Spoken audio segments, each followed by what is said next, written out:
Morning, good afternoon, good evening.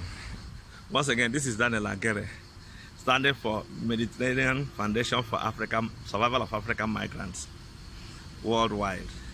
Today, we are going to talk about a very special something that will make the youths to learn a lesson. Yes, while I say that African youths should wake up from their slumber and stop following politicians. They use them up and down.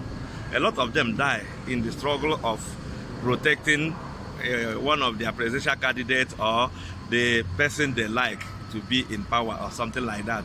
They give you youths money to go and kill yourselves. They make you, suffer by, instigating problem, talking about something that is making people to demonstrate about who win and who did not win, But at the end of the day, some of the African youths cannot even understand or think.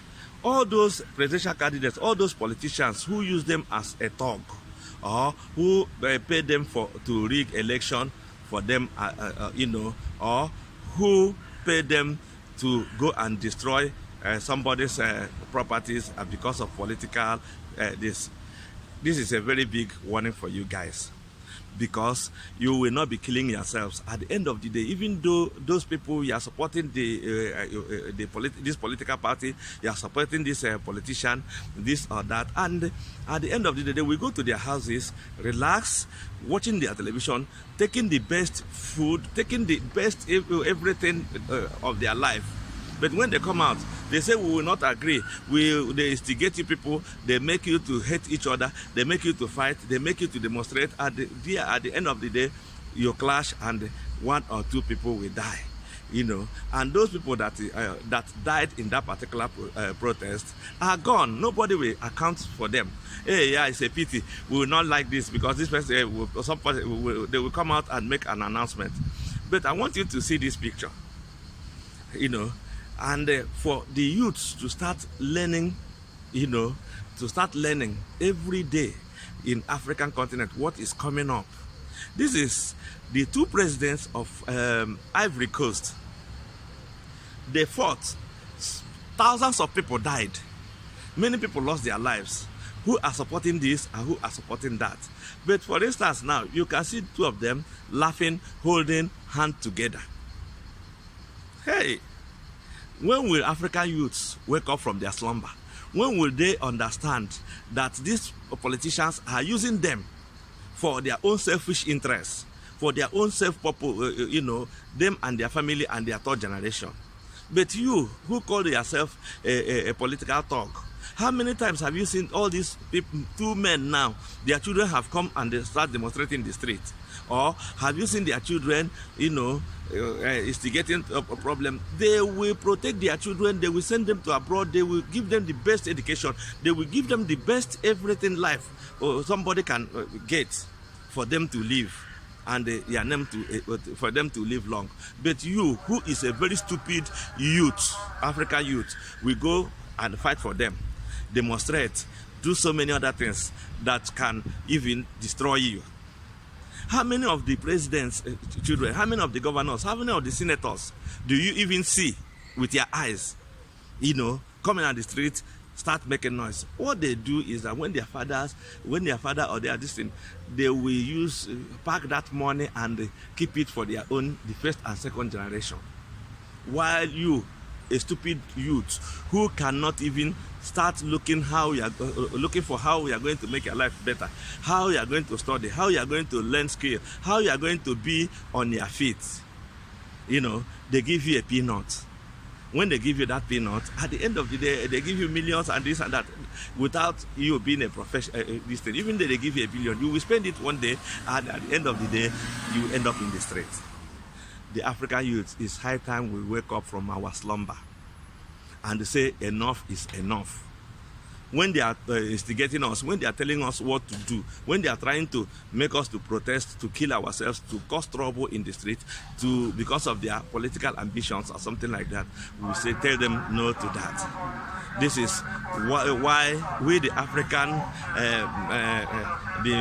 African migrants in abroad, we learn every time from them. We understand that political settings is not by force. We vote. We don't say vote. We don't say vote because of with peanut or something like that. When they come to you, they give you a peanut, they give you a bag of rice, they give you salt, they give you this, and that will last for you for almost a few days, and it will finish. And they will go and start making policy to take that money back from you. All the money they give you during election, do you think that they don't recover that type of money? They will do everything they can do to recover that money to, at the end of the day, instead of them, all the money that is meant for the poor and the other less privileged people, they can use that money to use. They will, instead of them to build a factory or build a business where they can employ you, who is fighting for them in the streets, they prefer banking that money in abroad. They prefer buying properties in abroad. They prefer making things for their children, to enjoy. They don't even care about you. This is why we, the Mediterranean Foundation for Survival of African Migrants, we will keep on shouting for the youths of Africa to wake up from their slumber. Because, check out now, look at them. This is a few years ago. They were rivals. At the end of the day, thousands of innocent people. And those people who are dying because of that war, who are fighting for them, are from a very poor background. If they are alive today, they could have been somehow, maybe living in a good condition or something like that. But look at two of them now, smiling. When will African youths understand? When will we start learning? When will we know that our life is precious? When will we know that all these politicians are using us? When will we know that they are making all this for their own selfish interests?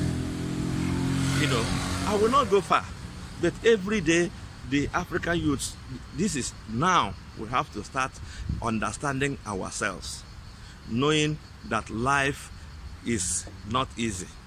Come to abroad and see. You don't see them. How many people fought because of political, and how many people killed themselves? How many people destroyed properties because of Mr. A and Mr. B did not win or something like that? If you are alive and start making things, don't you think that you'll be more than that bag of salt? You'll be more than that small money they will give you to put in your pocket to go and fight for them. He went to prison, he came back, and the man, so-called the current president, they went and dined and wine. While you, the foolish youth, who doesn't want to go to school, who doesn't want to be something, be a skilled worker, who doesn't want to, you lazy, you will go and start fighting for them, stealing ballot voting boxes, stealing things, so that at the end of the day, they will be praising you that you are trying, you have done this and that. And after that election, go call them on their phone and see if they will pick your call. They will not. They don't know you, because they have to recover that small money. And how are they going to recover the money? Is that money they are giving you that time? That is when rural electrification, to make roads, to make other things, they will not make the original ones. They have to make something that they will have gain inside. African youths, how long shall we be patient?